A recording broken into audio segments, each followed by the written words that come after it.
lover of self is a verb monstrosity. All the pure dappled nouns it longs to deplume into a plane of tautologous gooseflesh. You can't beat back your background.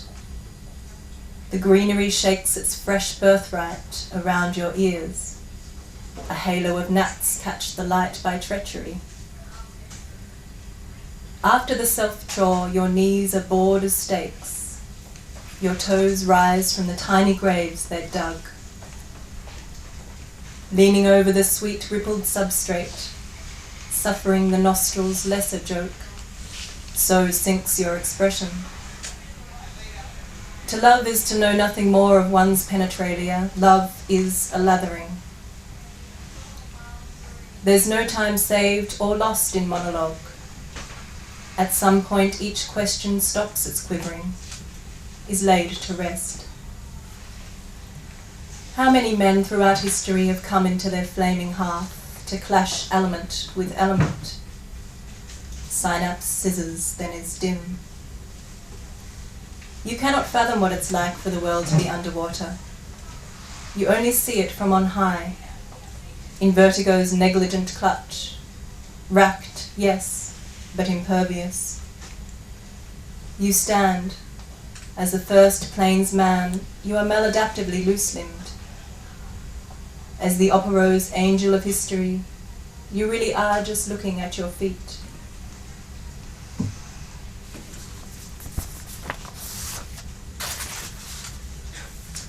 Faith states, O ego, poor undergoer, each day past yet still inflamed, you hinge the diptych of vestige and prospect, sermon and snowstorm, verdant verge cliff and brown angry ocean, corner-cutting housewives and the type who leave behind papers, righteous mess to be indexed, never righted, interred in whichever faith state they arrived in.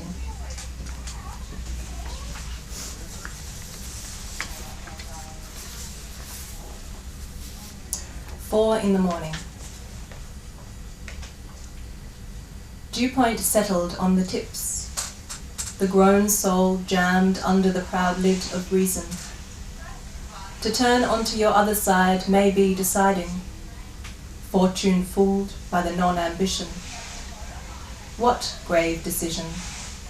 All I see is a little dicky dialectic, pulled and petered out.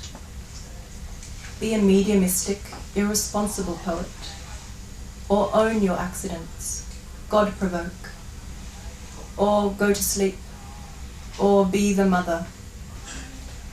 The made decision consummate. That is, until you go reducing it to action repercussively, like a storm front into stillicide.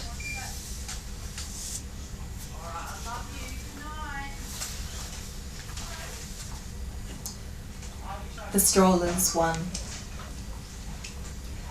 It must be a tournament we don't know of. Under canopies, the toddlers eye each other during their slowed passes. Sleeves are wrongdoing from the north. From the south, to eat is to overpraise the apple. The glaring cryptic point where they meet is self-moderated by the courtly players. The mothers quick smiling upon like gods too lowly to interfere.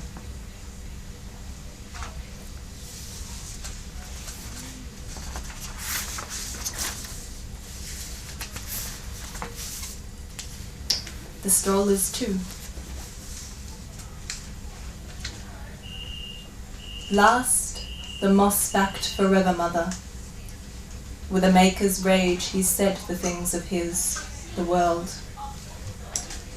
She pushes him in front of her. He clears her a path through the nothing growth. I'm going to read a couple of excerpts from Stages of Balthazar. Balthazar is a donkey who is followed around and also neglected by his own chorus.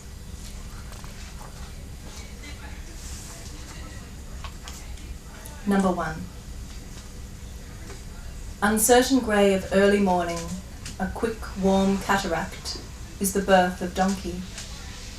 Now stuck with grass and its mother's gum, legs bunched under like unlit kindling. The field totters and rights itself as the foal stands planted fast, lapidarian beside a sun that shakes in its haze, and earth shirking underfoot.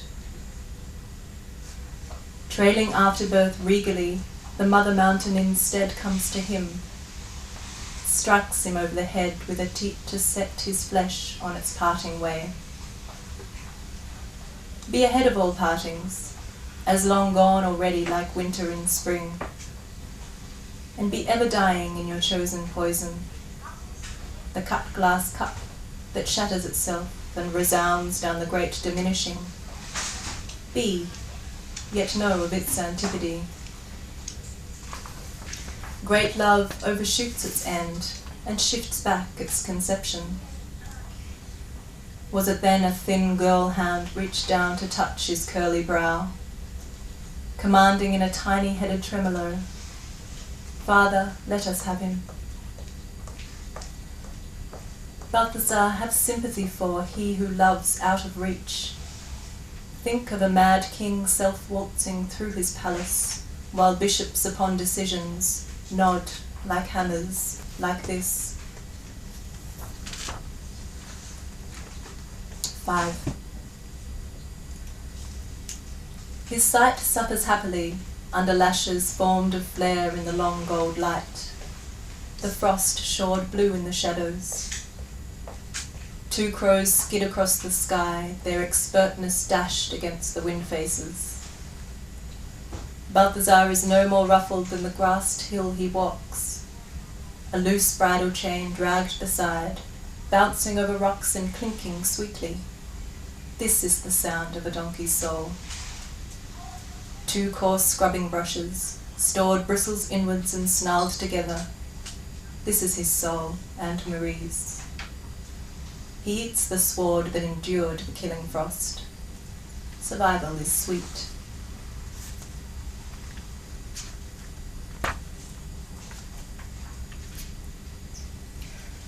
Balthazar, have sympathy for the poet rueing his actuated chorus. They will sing forth his words consensually, a movable moral senate, but yet mortalness makes of the trachea, too reedy, too brassy an instrument. I'm going to go over time.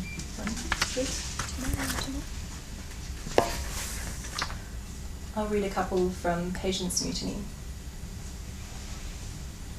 These ones are very loosely based on the Psalms.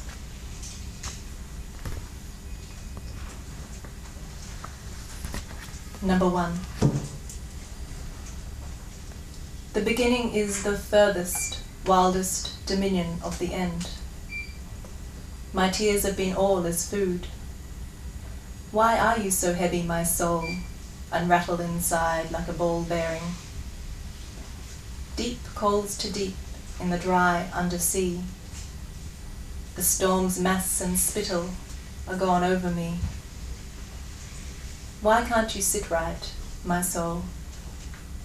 Even without faith, there's always a best case scenario.